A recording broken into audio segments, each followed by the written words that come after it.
ఎవడు సంపదలను సృష్టించగలడు, ఎవడు సంపదలను అనుభవించగలడు, ఎవడు సంపదలను పుట్టించగలడు? ఎవడు వాడు? బంగారాన్ని భూమి నుంచి పుష్పింపజేసే శక్తి ఎవరికి ఉంది? భూమి నుంచి బంగారాన్ని పుష్పింపజేసేటువంటి శక్తి ఎవరికి ఉన్నది అంటే ముగ్గురి విషయం చెప్తారు విదురుల వారు.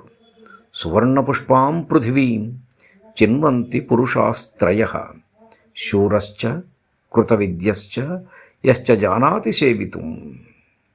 సువర్ణపుష్పాం పృథివీం చిన్వంతి పురుషాస్త్రయ శూరశ్చ కృత విద్యశ్చ యశ్చ జానాతి సేవితుం.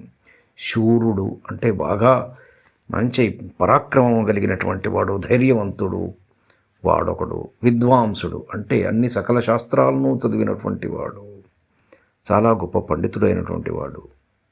వీళ్ళిద్దరైనా ఇంకొకడు ఉన్నాడట. అతడెవడయ్యా? అతడు శూరుడుగా అనవసరం లేదు, విద్వాంసుడుగా అనవసరం లేదు.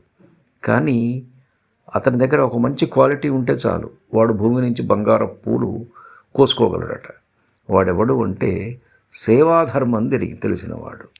One who knows to serve the people అంటే తోటి వాళ్ళని సేవించడం తెలిసినటువంటి వాడు, సేవాధర్మము నెరిగినవాడు. ఈ ముగ్గురు బంగారము పుష్పించు భూమి నుండి పూలు కోయగలరు.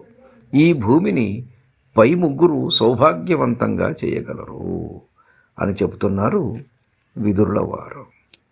ధన్యుణ్ణి. నమస్కారం. మీ ఊటుకూరు జానకి రామారావు.